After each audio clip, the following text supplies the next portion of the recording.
ध्रुवं रक्षन्ति सत्त्वस्ताः मध्ये तिष्ठन्ति राजसाः मध्ये तिष्ठन्ति राजसाः जघन्यगुणवृत्तिस्थाः जघन्यगुणवृत्तिस्थाः अधो गच्छन्ति तामसाः अधो गच्छन्ति तामसाः. సో సత్వ రజస్ తమస్సుల యొక్క ప్రభావం చెప్పాడు. ముఖ్యమైన లక్షణాలు చెప్పాడు. లక్షణం కాదు, ప్రభావం. ఏ గుణం వల్ల ఏది వస్తుంది. ముఖ్యంగా ఎక్కడంటే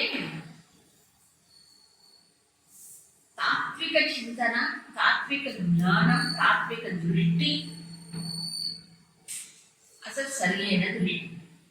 అదే నిజమైన జ్ఞానం. దాంతో మానవుడికి ఏమవుతుంది? సుఖం దృష్టి. కాబట్టి సత్వగుణములో వచ్చేది. రజస్సులో రాంగ్ ఎస్టిమేషన్ వేస్తారు. అంటే ఏంటి? ప్రపంచాన్ని కూడా అర్థం చేసుకోలేదు. కాబట్టి తనని తాను అర్థం చేసుకోలేదు, దేవుని కూడా అర్థం చేసుకోలేదు, ఇక తోటి వాళ్ళని అసలే అర్థం చేసుకోలేదు కదా. మూల జ్ఞానం సత్వంలో వస్తుంది.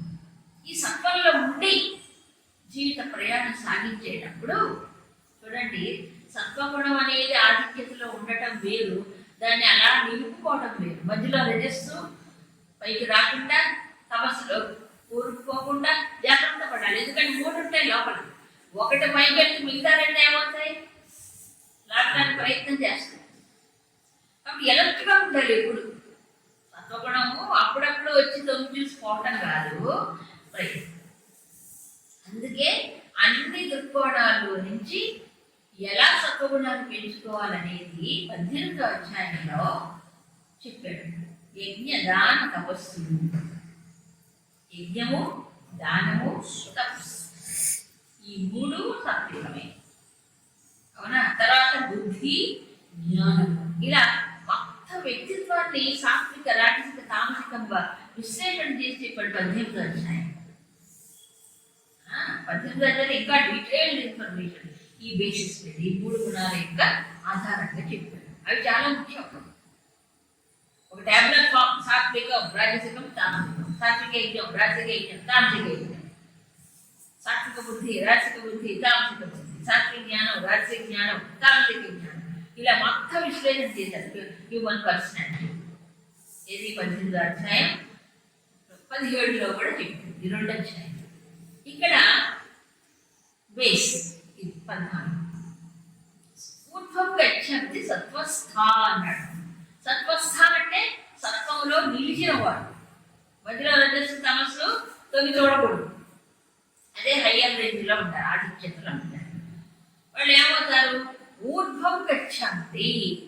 ఈ ఊర్ధ్వం అనేదానికి అర్థం చేసుకోవాలి, పైకి వెళతారు.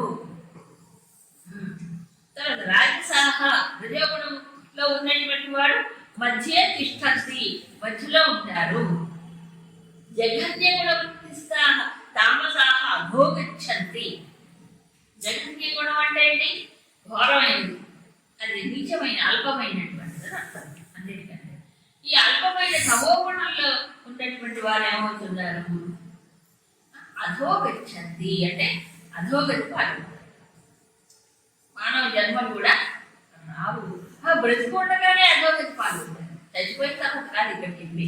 చచ్చిపోయిన తర్వాత సరే సరే, బ్రతికుండగానే అంటే మానవత్వాన్ని కోల్పోతారు. మానవత్వ స్థాయి నుంచి దిగజారిపోతారు. ఎందుకంటే మరణం తర్వాత ఏమవుతుందని ఇంతకుముందు చెప్పారు. చెప్పలేదు? మరణం తర్వాత ఏమవుతుంది, ఏ లోకానికి పోతుందని చెప్పారు. ఇక్కడ ఎప్పుడు మరణం తర్వాత కాదు, బ్రతికుండగానే. సత్వంలో నిలిచిన వాడు ఏమవుతాడు చెప్పు. ఇది ఏంటంటే పరిణామ క్రమం. పరిణామం అనేది క్రమక్రమంగా జరుగుతుంది. జీవుడి యొక్క పరిణామం మనం ఎంతమందిని చూసాం పురాణముల్లో, ఇతిహాసంలో, హిస్టరీలో. ఒక దుర్మార్గుడైన వాడు కూడా ఏమవుతున్నాడు? తన దృష్టిని మార్చుకుంటే, తన యొక్క ఆలోచనని మార్చుకుంటే, సాధురేవ సమంతవ్య సమ్యక్ వ్యవసితోపి సహ చెప్పలే అభిజే సుదురాచార 9వ అధ్యాయంలో చెప్పాడు అన్నమాట. 4వ అధ్యాయంలో కూడా చెప్పాడు. చెప్పలే, మార్చుకోవాలి, మార్చుకొని మంచి నిర్ణయం తీసుకోవాలి, తర్వాత ప్రయత్నం చెయ్యాలి. సాధువు అవుతాడు గ్యారంటీ. ఎప్పుడో ఏ జన్మలో అవుతాడు కదా, ఈ జన్మలోనే అవుతాడు. ఆ మార్చుకునేటువంటి అవకాశం, ఆ సాధన చేసే అవకాశం, ఆ పురుషార్థం, శక్తి మానవుడు ముందే దేవుడు ఇచ్చాడు. మిగతా జంతువులు లేదు. మరి మనిషి మారినప్పుడు జంతువులు మారుతాయా? చెట్లు పుట్టలు మారుతాయా? మనిషే మారాలి. నేను మతాలు మార్చుకోవట్లే, మనిషి ఎందుకు మారు మతాలు ఉన్నా కాదు. మరి మనసు మార్చుకోవచ్చు. అంతే, మనసు మార్చుకోకుండా ఏదేదో మార్చుకోవాలనిపిస్తాడు, బయట మార్పులు తేవాలనిపిస్తాడు. అవునా కదా? ఎక్కడెక్కడో మార్చాలి, అది చిత్రం.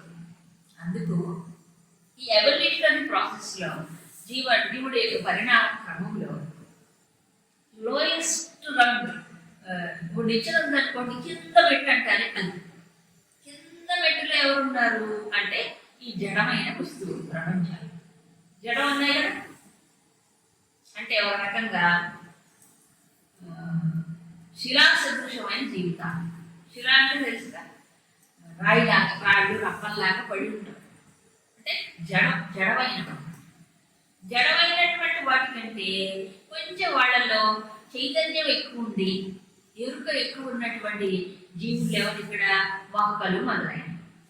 జడమైన వాటికి అసలు ఏముండదు, లైఫే లేదు దానికి, లేదుగా. రాళ్ళు రప్పలు పిడికి వెళ్ళినట్టు. కానీ మొక్కలు వచ్చేటప్పటికి మొక్కలకి ఏముంది? లైఫ్ ఉంది, కొంత అవేర్నెస్ ఉంది, కొంత చైతన్యం ఉంది వాటి. కాబట్టి మొక్కలు ఏమవుతున్నాయి? ఎదుగుతాయి, పుష్పిస్తాయి, ఫలిస్తాయి కదా. ఎండ ఎక్కడుంటే అటువైపు తిరుగుతాయి. వాటి రూట్స్ వేళ్ళు ఏమవుతున్నాయి? ఎక్కడ నీళ్లు వస్తే అటువైపు వెళ్ళిపోతూ ఉంటాయి. కొంత దాంట్లో ఏముంది? తెలివి ఉందా లేదా? మనకు కనిపించదు. ఉన్నాయి మొక్కల్లో, చెట్లలో వాటి కొంత చైతన్యం ఉంది. వాటికంటే ఎక్కువ చైతన్యం కలిగినటువంటివి ఏమిటి అంటే పశువులు, పక్షులు. అంతేగా. కాబట్టి animal Kingdom, plant Kingdom, stone Kingdom, okay అలా పెట్టారు. దాన్ని బట్టి మనుషులు కూడా ఉంటారు. తర్వాత ఇంకొంచెం పశువులకు ఏమవుతుంది? మొక్కల కంటే ఎక్కువ అవేర్నెస్, చైతన్యం ఉంటుంది వాటికి. వాటి యొక్క ఎమోషన్స్ అని చూపిస్తాయి, కానీ మొక్కలు చూపించలేదు. ఎందుకంటే అంతఃకరణ వచ్చేసింది వాటికి. ఏది? జంతువులు కానీ బుద్ధి రాదు. కాబట్టి జంతువులు చూడండి, పాపం వస్తాయి, అవి సంతోషాన్ని కూడా చూపిస్తాయి. జంతువులు చక్కగా చూపిస్తాయి. యజమాని కనిపించగల కుక్క ఏం చేస్తుంది? పెంపుడు కుక్క దగ్గర పెట్టుకో, ఇలా మీద పట్టుకుంటుంది, తాకుంటుంది, గాలి లాగుతుంటుంది, దాని ప్రేమను వ్యక్తం చేస్తుంది. జంతువులు చక్కగా కనిపిస్తాయి. పాపం వచ్చిన లేదా వైర భావన పోట్లాడుకుంటాయి. చూడండి, ఒక కోతులు ఉన్నాయి ఇక్కడ, ఇంకో కోత వచ్చేది పోట్లాడుతుంది, ఇంకో కుక్క వస్తే ఊరుకు అరుస్తుంటుంది. అవునా? ఇలా అన్ని భావాలు వ్యక్తం చేస్తాయి. అవేర్నెస్ ఎక్కువ ఉంది జంతువులు. కాబట్టి వాటికి ట్రైనింగ్ ఇవ్వగలం. అవునా? కుక్కలకు ట్రైనింగ్ ఇవ్వచ్చు, కోతలకు ట్రైనింగ్ ఇవ్వచ్చు, మనిషికే ట్రైనింగ్ లేదు. అవసరం లేదనుకుంటాడు మనిషి జీవితంలో. ఓ శిక్షణ, ఓ క్రమశిక్షణ కావాలని అనుకోవట్లేదు. ఎంతసేపు డబ్బు సంపాదన శిక్షణ అనుకుంటున్నాడు. అక్కడ అందుకని సమాజం పెట్టుకుంటాం. శిక్షణ ఉండాలి, క్రమశిక్షణ ఉండాలి. జంతువులు బెటర్ అనిపిస్తుంది ఇప్పుడు ఈనాటి చూస్తే, వాళ్ళని చూస్తే శిక్షణ పొందడానికి ఇష్టపడట్లేదు. అసలు హిందూ ధర్మమే జీవన విధానంలో శిక్షణ, క్రమశిక్షణ ఉంది అక్కడ. ఎవరు పాటిస్తారు? ఎవరికి అవసరం? ఇప్పుడు దాని అవసరం తెలియక తప్పుదారి. కాబట్టి జంతువులు కూడా అవేర్నెస్ ఉంటుంది, ఆ శిక్షణను పొందే స్వీకరించే గుణం ఉంది వాటి జంతువులకు. ఈ జంతువుల కంటే ఇంకొంచెం ఉన్నత స్థాయిలో మనస్సే కాదు, బుద్ధి కూడా ఉంది. విచక్షణ, వివేకం ఎవరికి ఉంది? మానవుడికి ఉంది. కాబట్టి మానవుడికి ధర్మం కావాలి, మానవుడికి శాస్త్రం కావాలి. మిగతా వాడికి శాస్త్రం అక్కర్లే. వీడికి బుద్ధి ఉంది కదా, బుద్ధి ఉన్న వాడు తెలుసుకోవాలి, జ్ఞానం పొందాలి. జీవితం అంటే ఏంటి, ఏది మనకి అవసరం, ఏది అనవసరం, ఏం చెయ్యాలి, ఎలా జీవిస్తే నేను సుఖాన్ని పొందగలి విచక్షణ ఉంది. కాబట్టి ఆ విచక్షణ జ్ఞానం కలిగిన వాడికి శాస్త్రం కావాలి, లేని వాడికి అవసరం. ఇప్పుడు మాకు అవసరం లేదనుకుంటున్నాను శాస్త్రాన్ని. మాకు ఎవరు గైడెన్స్ అవసరం లే, మాకు ఏ శాస్త్రంతో పని లేదు, మాకు ఎలా ఇష్టం వస్తే మేము ఆ రకంగా జీవించాలి. Don't interfere with my life అంటున్నారు పిల్లలు. ఎవరిని? కన్న తల్లిదండ్రులు, పెంచిన వాడిని. వాళ్ళ కళ్ళల్లో జ్యోతుల్లాగా వెలగాలనుకుంటారు పాపం తల్లిదండ్రులు. ఇప్పుడు గుడ్డిగా అవునా? అంటే విచక్షణ వివేకము లేదు, ఆలోచించడానికి అసలు అవకాశం ఇవ్వట్లేదు జీవితంలో. అదే తమస్సు అంటే. సరే, ఇప్పుడు ఈ పరిణామ క్రమంలో ఇంతకంటే ఉన్నత స్థాయి ఉన్నారు. ఎవరంటే దేవతలు అంటారు. ఈ మానవ లోకంలో కాకుండా బుద్ధి ఇంకా సూక్ష్మమయ్యి ఇంకొంచెం ఎక్కువ సుఖాన్ని, బుద్ధి ఎంత సూక్ష్మం అయితే అంత సుఖాన్ని అనుభవిస్తాడండి మనిషి. అంతే, హయ్యర్ రేంజ్ లో సుఖం అనుభవిస్తాడు, అది ఎక్కువ కాలం అనుభవిస్తాడు. ఈ మానవుల కంటే పై లోకాలు ఉన్నాయి కదా, ఆ లోకంలో ఏమవుతున్నాడు? దేవతలు మొదలైన వాడు ఉండే లోకంలో అక్కడ ఎక్కువ సుఖం అనుభవిస్తాడు. దేన్ని బట్టి? మానవుడి కంటే ఎక్కువ శక్తి సామర్థ్యాలు మరి దేవతలకు ఉన్నాయి కదా. ఈ మనస్సును బట్టి, బుద్ధిని బట్టి, అంతఃకరణాన్ని బట్టి. ఇలా చూస్తే ఇంకా ఉన్నతమైన వాళ్ళు ఉన్నారు. వాళ్ళు ఎవరు? దేవతల కంటే ఎక్కువైన వాళ్ళు బ్రహ్మజ్ఞానం. బ్రహ్మజ్ఞానుల ముందు దేవతలు కూడా శిరస్సు వంచాల్సిందే. మనుషులైనా వాళ్ళు ఈ మానవ పరిమితిని దాటి వెళ్ళినటువంటి వాళ్ళు కృతకృత్యులు అంటారు వాళ్ళని. సో అలాంటి వాళ్ళ ముందు దేవతలు కూడా ఏమవుతున్నారు? మనం చూస్తాం పురాణాల్లో, ఇతిహాసంలో వశిష్ఠాలు ఋషులు ఉన్నారు. అవునా? దేవతలు కూడా వాళ్ళకి నమోవాకములు చెల్లించాల్సిందే. అలాగా పరిపూర్ణతను పొందినటువంటి వాడు. ఇలా పరిణామ క్రమంలో చూస్తే మనం ఏదండి బండరాజు జీవితాలు, మొక్కలు ఇలా చూస్తాం. కానీ శ్రీరామచంద్రులు విశ్లేషణ చేస్తారు, మానవులలో కూడా ఈ కేటగిరీస్ ఉంటాయి. ఈ కేటగిరీస్ ఎక్కువ సమస్య ఉన్నప్పుడు బండల్లాగా ఉంటారు, ఇన్వర్ట్నెస్ ఎక్కువ ఉంటుంది, సమస్య ఎక్కువ ఉంటుంది. ఎక్కువ సమస్య ఉన్నటువంటి వాడికి ఏమి ఉండదు, కదలిక కానీ ఆలోచన కానీ ఉంటుంది. చెప్పాను, మెంటల్లీ ఏముంటుంది జడ్జ్యం. శాపగ్రస్తం అనుకోండి, శాపగ్రస్తం అనుకోండి, చేసిన కర్మే శాపం, చేసిన కర్మే శాపం. ఇది రెండో వాళ్ళు ఎవరు? Mineral man. వీళ్ళే మినరల్ మ్యాన్ అంటారు. Mineral man, animal man, man, తర్వాత గాడ్ మ్యాన్. శ్రీరామచంద్రుడు చక్కగా మనుషుల్లో కూడా ఈ కేటగిరీస్ ఉంటాయి కదా. మినరల్ మ్యాన్ అంటే మినరల్స్ అంటే తెలుసుగా, జడమైనటువంటి జడములాగా ఉంటారు వాళ్ళు, ఖనిజాలలాగా ఉంటారు. ఏ రకమైన ఆలోచన ఉండదు, కదలిక ఉండదు, మార్పు ఉండదు, అలాగే ఉంటారు. అంటే తపస్సు ఎక్కువ ఆలోచించినప్పుడు ఏమంటారంటే వాళ్ళు ఎక్కువ తపస్సు ఉన్నప్పుడు ప్రయత్నం ఉండదు. కాబట్టి జీవితం ఎట్లా ఉన్నట్టు కొట్టుకోవాల్సిందే అంతే. అసలు ఏ రకమైన ప్రయత్నం ఉండదు. అంటే భౌతికమైనటువంటి దీని స్థితిగతులు పెంచుకుందామని ప్రయత్నం కూడా చేయలేదు. తర్వాత యానిమల్ మ్యాన్. యానిమల్ అంటే జంతు తుల్యులైన మనుషులు, జంతు సమానమైన మనుషులు. ఇప్పుడు చూస్తున్నా వాళ్ళని జంతుకి కూడా అంటే పైకి తల, కాళ్ళు, చేతులు అన్నీ ఉంటాయి, కానీ ఆలోచనలు జంతువులతో సమానం. ఒక క్రమశిక్షణ, ఒక శిక్షణ, ఒక నియమం, ఒక కట్టుబాటు, ఒక పద్ధతి అని ఉండదు.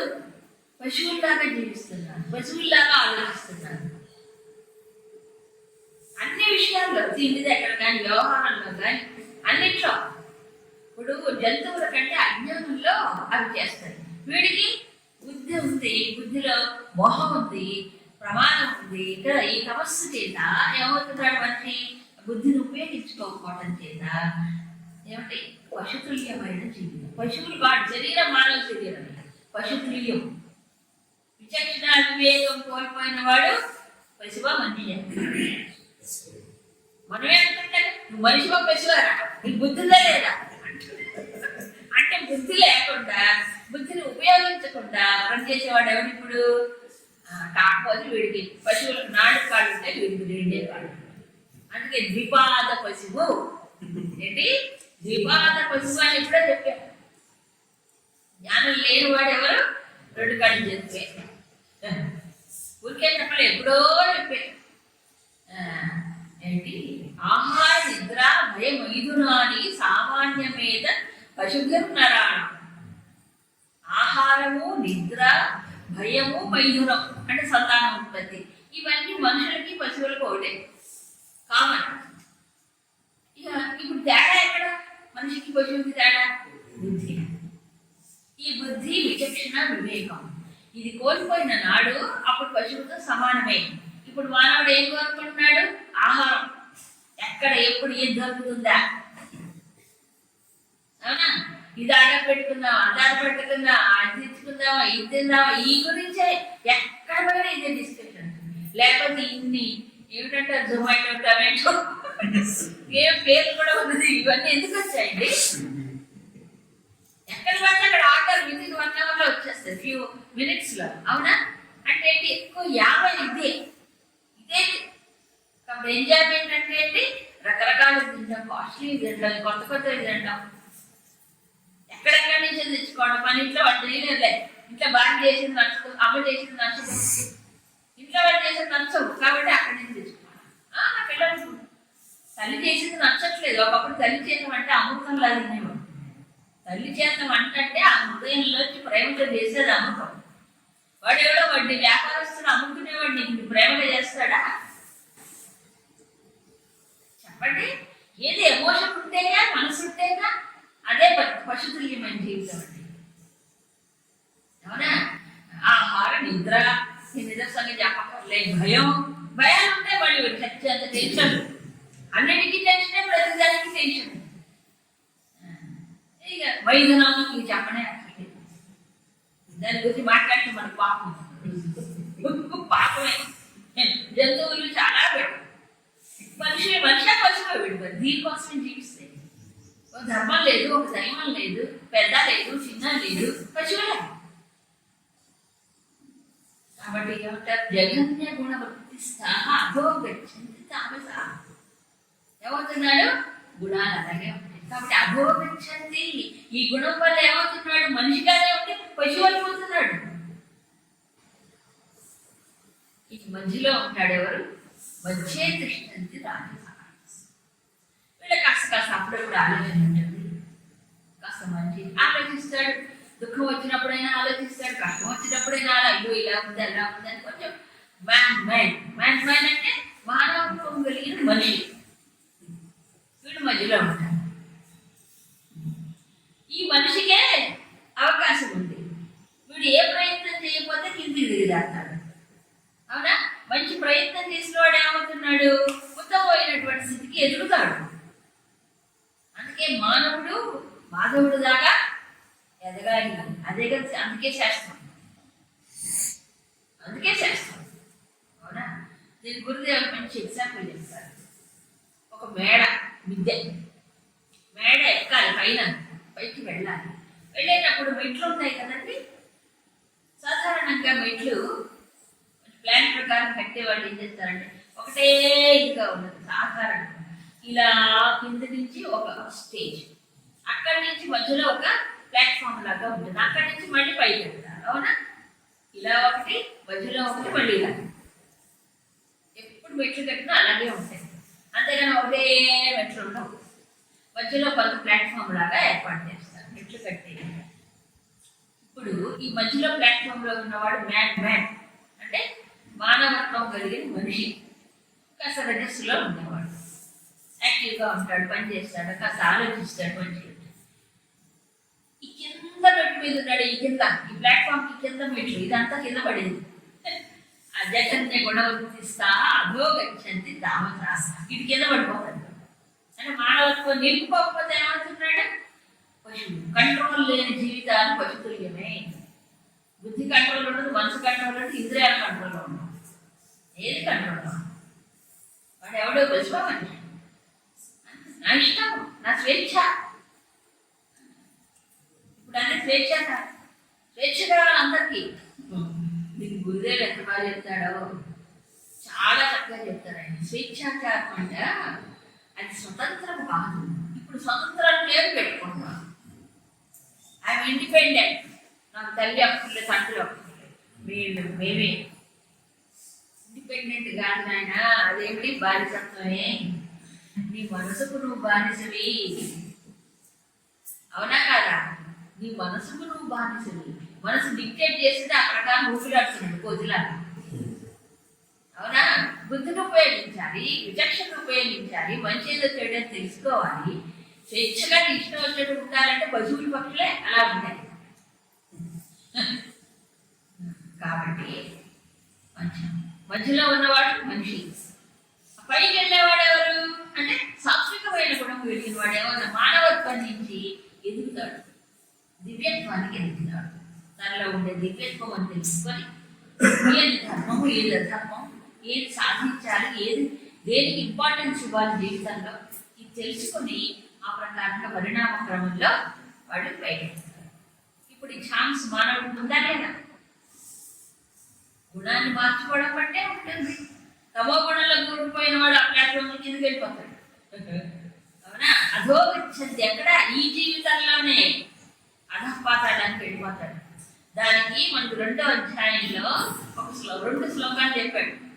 ధ్యాయతో విషయాన్ పుంసః సంగస్తేషు ఉపజాయతే సంగాత్ సంజాయతే కామః కామాత్ క్రోధో విజాయతే క్రోధాత్ భవతి సమ్మోహః సమ్మోహాత్ స్మృతివిభ్రమః స్మృతిభ్రంశాత్ బుద్ధినాశః బుద్ధినాశాత్ ప్రణశ్యతి. ఈ బుద్ధినాశమే కారణం, నశించిపోతాడు. బుద్ధి పోతే అంతే. విచక్షణ ఉపయోగించుకోకపోతే ఏమవుతున్నాడు? వివేకం లేకపోతే ఏమవుతున్నాడు? మనిషి కాడప్పుడు మనిషివే దిగజారిపోతాడు. మానవత్వం లేదే కా వాళ్ళ మానవుడు గారు దానవుడు లేకపోయి ఆసురి. ఇప్పుడు అదే తల్లిదండ్రులు ఎంత ఇబ్బంది పడుతున్నారంటే ఈ రోజుల్లో డిమాండ్స్ ఎక్కువైంది పిల్లలకి.